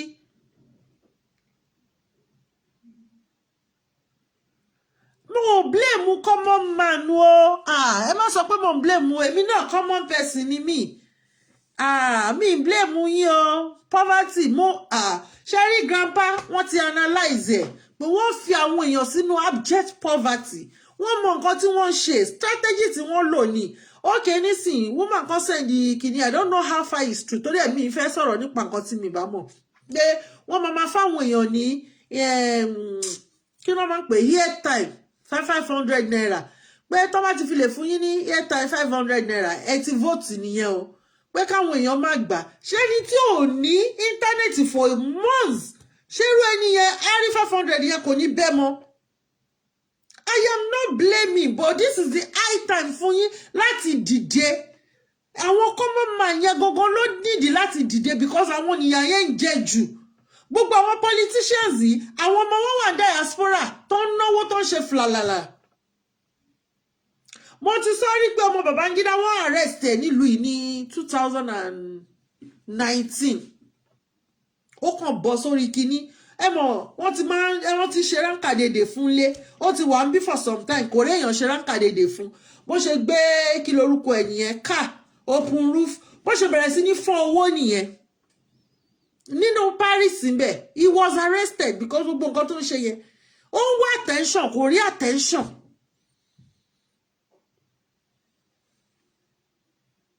so I am not blaming anybody but blame yẹn I will still blame us reason ni pé àlọ́ alájú wálẹ̀ àlọ́ kan máa yàn wá mẹ́bọ and ìsìn ló yẹ ká dìde kíkálukú mo ti sọ ọmọ ní street by street ẹ máa ṣe kíní òkè ẹwà àwọn tó ń bóyá travel sí Ìbàdàn express road ó yẹ kójú ti gbogbo àwọn religious leaders yẹn apààyàn ní gbogbo wọn because gbogbo wọn ló ní church lọ́nà yẹn èló ló máa tèkì wọn láti fi employ àwọn security outlets ṣebí we have different type of security outlets nsìn táwọn ènìyàn ti organize ilé wọ́n gbé mọ́tò fún wọn wọ́n tò wọ́n sí gbogbo ọ̀nà yẹn. Confirm, Daddy Adeyemi said, I saw people sharing airtime at Yanopaja. A lè sọ̀rọ̀ lórí ẹ̀sìn tó rántí confirm ẹ̀. That means tá bá ti gba airtime ẹ ti dìbò nìyẹn o. Airtime tó ń fún yín yẹn wọ́n ná confirmation pé ìdìbò ni. Nísìn kò ní ìdìpọ́n lọ sí polling booth kankan mọ́ tá bá ti fi lè gba airtime yẹn báyìí. Wọ́n ti information yìí máa lọ sọ́dọ̀ wọn ẹ ti dìbò nìyẹn That was what the woman said. But man yìí ti confirm ẹ̀ ń sìn. Gbogbo àwọn nǹkan téèyàn gbọ́dọ̀ protect nìyẹn. Tẹ́ bá gba airtime 500 naira 4 years suffering. Bọ́n ṣe ń gba àkàrà 2,000 tó ń suffer for 4 years nìyẹn. Sherry, we have only one group of people nínú ìlú yẹn. Àwọn cabal, àwọn ni wọ́n ń darí ẹ̀. Tẹ́ bá lè fẹ́ fi APC lè fẹ́ vote for PDP, you are voting for the same group of people. Ibẹ̀ ni màmí, Ìbàdàn expressway was supposed to be a farmland. Wọ́n sọ gbogbo ẹ̀ di religious land. Wọ́n dẹ̀ tún lè protect ẹ̀. Wọ́n lè protect ẹ̀. People are being killed lọ́nà yẹn. Èló ni wọ́n fẹ́ fi gba àwọn security kìíní tó jẹ́ ọmọ káàárọ̀ àjíire. Ẹ lọ gbogbo ọ̀nà yẹn o, from miles to miles. So that wọ́n ò ní máa pa àwọn èèyàn wa. Àwọn dẹ̀ náà sọ ọ̀nà yẹn di dangerous zone. Àwọn religious leaders yìí náà sọ ọ̀nà yẹn di dangerous zone. Ibẹ̀ látàláyé ti dáyé làwọn èèyàn ti ń travel náà ti ń gbabẹ̀. Until ìgbà tá bẹ̀rẹ̀ sí ní sọ̀bẹ̀ di kíní. It is all the dangerous zone. See, you are supposed to protect people. Torí ẹ̀ mo máa ń bínú pé Bible ọ̀hún tẹ́ gbé dání follow principle tó wà nú ẹ̀. Alákọ̀ọ́kọ́ táìtì tó ní kán gbà kán fi fáwọn èèyàn ló ń jẹ ní. Kì í ṣe Levite, ṣé Levite nìyí ni? He talks about Levite. Kì í ṣe Levite Yorùbá nìyí. Kí lẹ̀ ń gba táìtì fún? But ìyẹn kọ́ ni mo bá wá. Ọ̀rọ̀ nípa Miss Multitude yìí bá ṣe máa yọra wa kúrò láàrin wọn. Òun ni Yorùbá nation ẹnìkan ló lè ṣe. Mo dẹ̀ máa ń sọ fún wa wípé Yorùbá nation is a slogan. Nítorí pé wọ́n sọ wípé àwọn àjòjì ló fún wa ní orúkọ Yorùbá yẹn wípé torí pé wọ́n sọ wípé àwọn ọmọ Yorùbá tá bá fẹ́ tà fún ní 10 naira á sọ pé 20 naira. Tó báyìí tí nà lórí 10 naira yẹn. Wọ́n wá ní alágàngébè. Ẹ má bínú Yorùbá nìyẹn. Òun lọmọ Yorùbá, ìtumọ̀ Yorùbá nìyẹn. Ọmọ káàárọ̀ àjíire ni wá.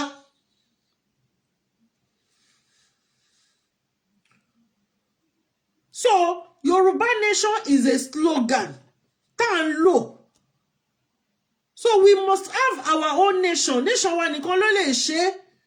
Bàbá mi Ayọ̀ọ́lá amórí yín jàre ẹ káàbọ̀ sórí ètò. Bàbá mi ẹ̀rín kí Tọ́lá Káyọ̀dé ẹ káàbọ̀. Òun nìkan ló lè ṣe because nísìn ẹ gbọ́ gbogbo àwọn nǹkan àwọn àṣírí òtútù ẹ̀yin ló ń jọ lójú o. Èmi ò ní wá sọ̀rọ̀ lórí ẹ̀ o nítorí pé àwọn yẹn kọ́ la nídìí. Nítorí pé àwa mọ̀ pé gbogbo àwọn nǹkan tó ń ṣẹlẹ̀ máa ṣẹlẹ̀. Àwa mọ̀ pé àṣírí máa tú. Àdèmọ̀pá máa jẹ ọ̀pọ̀lọpọ̀ àkàrà. A mọ̀ ìyẹn ó ṣú ọ̀jù. Another thing tó tún ṣú ọ̀hún ni pé a máa gba nation wa. Ìgbà làwọn ò wá mọ̀. Ojú lè máa kọ́ wa báyìí fún nation wa. But a máa gba nation yẹn. Another thing tó tún ṣú ọ̀jù òun ni pé it is well. Ẹ lọ múra. Ogun ó ti bẹ̀rẹ̀ already. Ogun ti bẹ̀rẹ̀ o. Tẹ́ bá jẹ́ ó ka yín mórí bed. You are on your own. Àwọn máa sọ, ẹ̀yin á máa gbọ́, but ẹ gbé ìgbésẹ̀ lórí ẹ̀. The way I talk on the kini ni mo ṣe bí n bá ṣe sọ bí ni mo ṣe máa ń sọ fún àwọn family mi. Ẹ lọ múra o. Ẹ protect ara yín o. Ẹ má rìn lóru o. Another thing not too information to too wá because I have to round up now. Mi fẹ́ kí àwọn miss kan tún wá disturb me. Another information that came up òun ni pé gbogbo àwa obìnrin all the ladies in the house all the single lady we are all aware that there is no alternative to Yoruba nation. Bẹ́ẹ̀ni Yoruba nation ni the only answer. Kí ni nǹkan tí mò ń fẹ́ sọ nípa àwa single lady? Party tẹ́ ń lọ ẹ ṣọ́ra fún party ní lílọ. Ẹlòmíì ó ti fi party ó ti lọ party ó ti sọ ògo ẹ̀nù. Ẹlòmíì ó ti lọ party ó ti sọ àlámọ̀rí ẹ̀nù. then tẹ́nìkan bá invite yín ẹ já lọ club ẹ já lọ kinní kan ẹ wà very very careful. Wọ́n ní wọ́n máa ń drug wọn party nísìn wọ́n ṣe oríṣiríṣi fún wọn. Ẹ má yẹn tẹ̀ send the video but èmi ò like ma play around video bẹ́ẹ̀ because ó wà disheartening. Ẹ wà careful. Many guys are frustrated out there nítorí pé wọ́n ti ṣe wàhálà wọn ò ríṣẹ́, so they want to belong at all costs, so they want to do anything at all ni wọ́n fẹ́ ṣe láti jẹ́ kọ́wọn náà kàn belong kàn wà okay. So gbogbo ẹ̀yin obìnrin wa ọkùnrin tẹ́ bá ń tẹ̀lé jáde ẹ tètè test àwọn ọ̀rẹ́ yín kàn mọ ìrìn ẹsẹ̀ yín o. Ara nǹkan tá ń pè ní miss multitude ni wọ́n ti initiate gbogbo àwọn ọmọ wa, wọ́n ti initiate gbogbo wọn. So ọlọ́run á dáàbò gbogbo wa, ọlọ́run á ṣọ́ wa. Ṣé rí gbogbo ẹnikẹ́ni sẹ́ tó sọ pé kò ń ṣe lójú òun náà ti máa gba nation wọn. Èmi ò ń ṣépè tèmi torí èmi ò èpè òrò lọ́dọ̀ tèmi. Èpè yẹn ó ní bó ṣe máa lọ. Ọlọ́run á fi ẹ̀mí wọn á fi ṣètùtù ra padà fún ilẹ̀ yẹn. Gbogbo àwọn tó sọ wípé kí wọ́n máa pa àwọn ọmọ káàárọ̀ àjíire, Ọlọ́run á fi ẹ̀mí wọn á padà fi ṣe ètùtù ra padà fúnlẹ̀ káàárọ̀ àjíire ni. That is my prayer point for them. Ẹ ṣé mo dúpẹ́, God bless you all. Mo appreciate the time tẹ́ fún mi. Kìí dùn kó pọ̀ àbí báwo la yẹn sọ Yorùbá yẹn kó pẹ́ ṣókí lọ́bẹ̀ oge. Ẹ má jẹ́ ká dára wa lágara. Ẹ ṣé gan ni, God bless you all. Please tell us who give us the nickname. Wọ́n ní àwọn àjòjì tí wọ́n bá wá ra, ṣé mo pé ìran káàárọ̀ òjìrè oníṣòwò wọ́n máa ń ta aṣọ. Ṣé mo pé àwọn la kọ́kọ́ ṣe aṣọ, bẹ́ẹ̀ à ń ṣe aṣọ, wọ́n fi gold wọ́n fi ṣe bàtà. Tẹ́ bá lọ wá original history Yorùbá, káàárọ̀ àjíire original history wa, because we have so many fake history tó ń kà fún wa. Bí irú nísìn wá ní Odùduwà wá láti Mẹ́kà, ẹjọ́ ṣó possible, ṣó possible. Kinní kan ibi tá ti lè rí original history wa inú Ifá ni. So àwọn tó bá mọ̀ tó jẹ́ babaláwo ẹ máa ní kán máa kí Ifá tó bá wá kán dẹ̀ máa sọ ìtàn yẹn fún yín, ẹ máa gbọ́ ìtàn yẹn. Àwọn ìran káàárọ̀ àjíire wọ́n máa ń ṣe aṣọ. Ṣé mọ̀ pé a ti mọ̀ wá pé aṣọ òkè náà ń wọ̀ láyé àtijọ́. Aṣọ òkè la máa ń ní àwọn ìran káàárọ̀ àjíire máa ń hun. Wọ́n máa ń hun aṣọ òkè, wọ́n máa ń ṣe kí lorúkọ ẹ̀ Kampala wá ń gbà yẹn. A dẹ̀ ń dá oko gan, àwa là ń fìdí gbogbo. Ẹ mọ̀ pé even nínú national anthem wa wọ́n ní àwa ní ìmọ́lẹ̀ ògo gbogbo Áfíríkà, àwa ní ìmọ́lẹ̀ wọn. So kí ni nǹkan tí mo fẹ́ fàyọ nínú ẹ̀wù ni pé oníṣòwò ni ìran káàárọ̀ àjíire. Láti ìbẹ̀rẹ̀ pẹ̀pẹ̀ náà ti ń ṣòwò. Tẹ́lẹ̀tẹ́lẹ̀ owó ẹyọ náà máa ń ná, wọ́n máa gbé ọjà lọ sí ọjà. Ìgbà míì wọ́n máa fi ṣe exchange. Ẹlòmíì á gbé iṣu wá, á fi gba ọ̀gẹ̀dẹ̀, àwọn nǹkan yẹn. So àwọn àrè tó máa ń wá láti bí Senegal kinní kan, àwọn ni wọ́n máa ń wá. Àwọn àrè yẹn tó jẹ́ àwọn Muslim country, African Muslim country yẹn, àwọn náà máa ń wá ń gbà yẹn. Wọ́n bá ti nájà tí Yorùbá bá ti wá gbà pé okay 10 naira ni mo fẹ́ ta o àbí 10 kinní kan 10 fàdákà ni mo fẹ́ ta o, tó ti accept pé 10 fàdákà wọ́n wá ní pé ipe Yorùbá ni wọ́n alágàbà. Ẹ mọ̀ pé wọn ò gbọ́ èdè wa, àwa náà ò gbọ́ èdè wọn. So wọ́n máa ń lo ọwọ́ àti ẹnu láti fi ṣàlàyé fún communication to understand. Ibẹ̀ náà ti sọ wá ní orúkọ yẹn, kò kí ń ṣe original name wa. Ọmọ káàárọ̀ àjíire, ọmọlúwàbí, ọmọ Oòduà, òun ni gbogbo wa. Ẹ ṣé bàbá mi, ṣé mo ti answer question yín? Question tẹ́ béèrè lọ́wọ́ mi nìyẹn. So take care, God bless you all. Ọ̀sẹ̀ tá máa mú o, ọ̀sẹ̀ ayọ̀ ló máa jẹ́ fún wa. Ẹ má jẹ́ kó sú wa, ẹ má jẹ́ kó.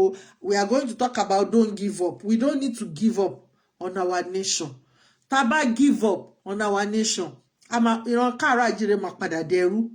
wọn ò ní exist mọ́ àwọn tó ń sọ fún wa pé idol nífá ẹ má ṣe kinní kan 67 university ni wọ́n ti ń kọ́ fá lamẹ́ríkà tí ifá ò bá ṣe pàtàkì wọn ò ní máa kọ́ ẹ jẹ́ káwa náà ká padà ká bẹ̀rẹ̀ sí ní kọ́ ká mọ nǹkan tó wà ńbẹ̀ a lot of people tiẹ̀ tí wọ́n mọ nǹkan tó wà nú ẹ̀ wọ́n gbọ́ wọn tiẹ̀ tí gbọ́ ọ̀rọ̀ kan báyìí nú ẹ̀ ìgbà tẹ́nìkan argue tó sọ pé wọ́n fèèyàn rúbọ tí wọ́n wá gbé ìwé Odùfá mímọ́ wá wọ́n sọ pé ìwọ kò gbúdọ̀ fi ènìyàn ẹlẹ́ran ara rúbọ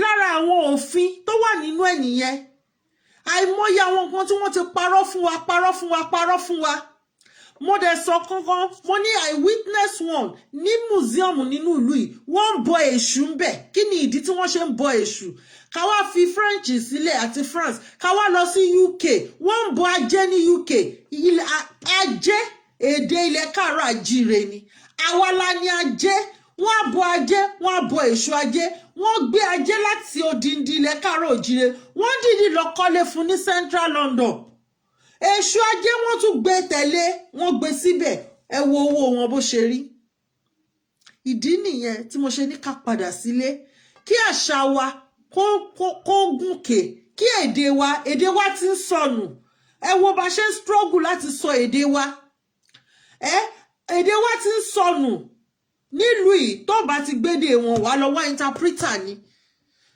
láì lè sọ èdè nílùú yìí kò sí nǹkan tó lè ṣe iṣẹ́ ìdọ̀tí ló máa ṣe ó lè ríṣẹ́ gidi ṣe kó bá dẹ̀ gbéwèé lé ẹ lọ́wọ́ lé ní báyìí tó bá máa fi di Friday tó ń bọ̀ lẹ́tà ti tẹ̀lé pé oṣù mẹ́fà o gbọ́dọ̀ lọ school òfin ìlú yìí nìyẹn ó ń gba ìwé lẹ́tà pé ìwé rèé o lẹ́tà school ń tẹ̀lé láti lọ kọ́ èdè fóṣù mẹ́fà tó bá wá rí pé o lè sọ díẹ̀díẹ̀ ó kéré ju oṣù mẹ́ta wàá lọ sí school wọn láti lọ kọ́ èdè òfin ìlú yìí nìyẹn ẹ wá wo àwọn ọmọ káàárọ̀ àjíire lẹ́nìí àwọn ọmọ wa gan ò lè sọ èdè wa ṣé mo pé mo ní àwọn ọmọ wa ṣé mo pé mi ì yọra mi so gbogbo wa a need láti máa ṣe àtúnṣe ó níjọ́ kan tọ́mọ mi béèrè question kan lọ́wọ́ mi ní Yorùbá ni she was studying mo ti gbọ́ mà wọ́n ní time mi ti pé ẹ má bínú wọ́n ó lọ ń kọ́ Yorùbá fúnra rẹ̀ online so ó wá mi bóyá nínú bí nǹkan tó ti ń kọ́ wá rí nǹkan yẹn ó wá bí mi mọ́mì kí ni nǹkan báyìí mo wá wò báyìí pé mi mọ̀ o kàkà kọ́mọdé pa mí láyò máa tó Yorùbá má sọ pé mò ń bọ̀ ó ní rárá o kí n dáhùn lóhùn mo ní kó jẹ́ kí n kọ́kọ́ lọ tọ̀ máa sọ fún n bá mú fóònù n bá lọ nu toilet ó tẹ̀lé mi straight ní my mommy so you don't know it you want to ask your mother okay now mo wá béèrè lọ́wọ́ mommy mo wá ní mo gbàgbé ní mo kàn ní kí n pè wọ́n ó ní my mommy just tell the truth you don't know it ní ọkọ mi má bínú mi ì mọ̀ a gbọ́dọ̀ padà sí ká máa kọ́ èdè wa ṣe pàtàkì èdè wa ó lẹ́wà ó rẹwà tédè wo ò bá rẹwà wọn ò ní máa rán àwọn ọmọ wọn wá kọ́ máa wá kọ́ èdè wa tí àṣà wa ò bá dùn wọn ò ní máa rán àwọn ọmọ wa kọ́ máa wá kọ́ àṣà wa ẹ jẹ́ kí nǹkan titi wa náà ẹ jẹ́ ká gbé lárugẹ ẹ jẹ́ ká gbé lárugẹ ẹ jẹ́ kó make it known all over the world nígbà tí àwọn Vatican tí wọ́n bá ń bọ ìyá àbẹ̀ ní Òtúnfẹ̀ táwa lọ ń tẹ̀lé Mary Mother of Jesus. I am not against anybody but nǹkan tèmi àwọn researches tí mo ṣe òun lèmi sọ nípa ẹ̀ so ọ̀rọ̀ mi ò ní ju báyìí lọ ẹ ṣé mo dúpẹ́ mọ́mí ìjà ọ̀dọ́là ayé la bọ́lá o ayé náà la máa fi sílẹ̀ sí ẹ kújọ́ mẹ́ta mà ẹ ṣé gan ní báyìí.